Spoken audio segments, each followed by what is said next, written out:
हरिपुर नाम के एक छोटे से गांव में मोहन नाम का एक गरीब किसान रहता था।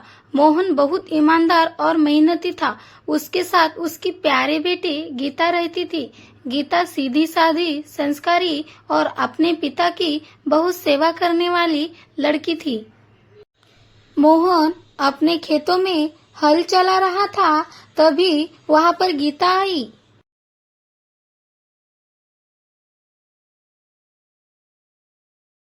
बाबा, थोड़ा विश्राम कर लीजिए, धूप बहुत तेज है। धूप लग जाएगी तो आप बीमार पड़ जाओगे। बेटी, जब तक फसल नहीं होगी तब तक विश्राम किस बात का। बाबा, आप हमेशा ही ऐसा कहते हो। चलिए आओ, थोड़ा सा पानी पी लीजिए, प्यास लगी होगी आपको। गीता, तू सच में मेरी परियों जैसी बेटी है। उसी गांव में ठाकुर रघुनाथ सिंह नाम का एक जमींदार था। पैसे में डूबा हुआ, लेकिन लालच में इतना अंधा कि गरीबों की मेहनत भी हड़पना चाहता था। क्यों बे? मोहन ने अभी तक लगान नहीं दिया। पूरे 3 महीने हो गए हैं। मालिक, उसकी फसल इस बार सूखे में जल गई, इसलिए वो थोड़ा वक्त मांग रहा है। वक्त मांग रहा है। जमीन मेरी, खेत मेरा, और वक्त वो मांगेगा। जाकर कह दे, अगर कल तक पैसे न मिले तो खेत जब्त कर लूंगा। अब रघुनाथ सिंह का नौकर मोहन के पास आता है और बोलता है, वो मोहन सेठ जी ने तुझे कहा है कि अगर तू कल तक पैसे नहीं दिया तो ये जमीन जब्त की जाए। कल तक मैं पैसे कैसे दे पाऊंगा? आप तो जानते हो कि इस साल मेरी फसलन अच्छी नहीं हो पाई। मुझे और कुछ दिन की मोहलत दे वो। नहीं, मुझे सेठ जी ने कहा है कि तुझे सिर्फ कल तक का टाइमिंग दूं। बाबा, क्या ठाकुर जी ने सच में कहा है कि खेत ले लेंगे? बाबा, अगर सेठ जी ने जमीन जब्त की तो हम क्या करेंगे? हाँ बेटी, कल तक पैसे न दिए तो हमारी जमीन चली जाएगी। मैं भी वही सोच रहा हूँ। नहीं गीता एकदम से खड़ी हो जाती है और बोलती है, बाबा, मैं ठाकुर जी से बात करूंगी, शायद उन्हें दया आ जाए। नहीं गीता, तू वहां नहीं जाएगी। वो आदमी पत्थर दिल है, वो किसी की बात नहीं सुनता।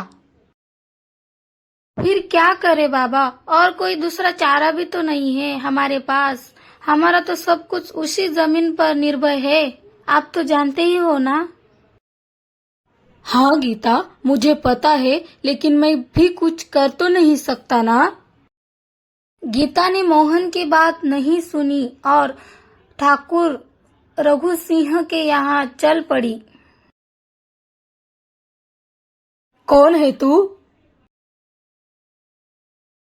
मैं किसान मोहन की बेटी हूँ। ठाकुर से मिलने आई हूँ। ठाकुर से मुझे कुछ बात करनी है। नहीं, साहब किसी से नहीं मिलते हैं। आने दो उसे अंदर, देखता हूँ क्या कहती है। इतना कहकर ठाकुर का नौकर गीता को ठाकुर सिंह के पास ले जाता है। ठाकुर साहब, कृपया हमें थोड़ा समय दे दीजिए। बारिश नहीं हुई, फसल बर्बाद हो गई। अगले महीने में सब कुछ चुका दूंगी। तू तो बहुत सीधी लगती है, लेकिन एक शर्त पर मैं समय दूंगा। कौन सी शर्त ठाकुर साहब? अगर तू मेरे हवेली में कुछ दिन काम करेगी नौकरानी बनकर, तो मैं तेरे पिता का कर्ज माफ कर दूंगा। बताओ, तुम्हें यह शर्त मंजूर है क्या? माफ कीजिएगा ठाकुर साहब, मैं गरीब हूँ पर इज्जतदार भी हूँ। मैं अपने पिता का कर्ज चुका दूंगी, लेकिन अपनी मर्यादा नहीं बेचूंगी। ठीक है, तो निकल जाए यहाँ से। कल तक पैसे न मिले तो खेत मेरा होगा। गीता वहां से रोती हुई घर की तरफ निकल जाती है। उसके पिता बहुत बीमार होते हैं।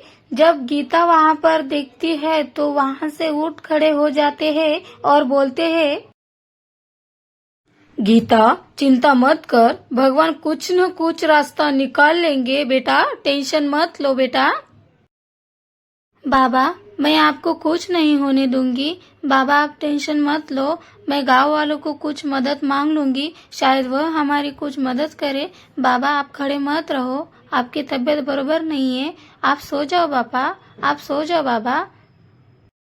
इतना कहकर गीता घर से बाहर आती है और गांव वालों से बोलती है, काका मेरी कुछ मदद करो, ठाकुर रघु सिंह का हमारे ऊपर कुछ कर्जा है, हमें उसे वापस कर लेना है। अगर हमने नहीं दिया तो वो हमारा खेत जब्त कर लेंगे।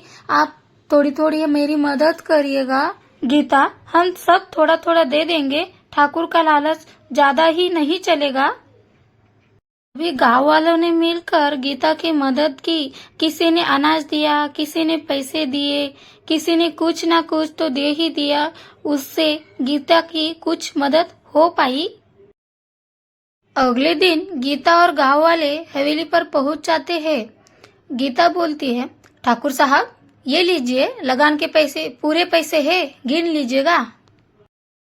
फिर जमींदार बोलता है, ये सब पैसे कहाँ से आए हैं? उनमें से एक आदमी बोलता है, हमने मिलकर दिए हैं, गीता हमारी बहन जैसी है। जमींदार का चेहरा उतरा हुआ था, लेकिन बोला, ठीक है, लेकिन अब से खेत मेरा रहेगा। नहीं ठाकुर साहब, मैंने पैसे दिए हैं, रसीद चाहिए, नहीं तो पंचायत में शिकायत करेंगे। उनमें से एक आदमी बोला, सही है, रसीद तो देनी ही चाहिए, गीता ने सारे पैसे दे दिए हैं, आपको रसीद देनी ही पड़ेगी। जमींदार ने मजबूर होकर गीता को वो रसीद दे दी। मोहन भी थोड़ा बहुत ठीक हो चुका था। गीता खेत में मुस्कुराते हुए काम कर रही है। मोहन बोला, देखा बेटी, सच्चाई और मेहनत कभी हारती नहीं है। गीता मुस्कुराते हुए बोलती है, और लालच हमेशा हारता है बाबा। लालच चाहे कितना भी बड़ा क्यों न हो, सच्चाई और एकता के आगे झुक नहीं जाता है। तो दोस्तों आपको ये कहानी कैसी लगी है कमेंट करके जरूर बताइएगा। और हाँ, वीडियो को लाइक और चैनल को सब्सक्राइब करके बेल आइकन को प्रेस जरूर कीजिएगा, ताकि हमारे अगले वीडियो की नोटिफिकेशन आप तक जरूर पहुँचे। तो मिलते एक नई कहानी के साथ। एंजॉय योर कहानी।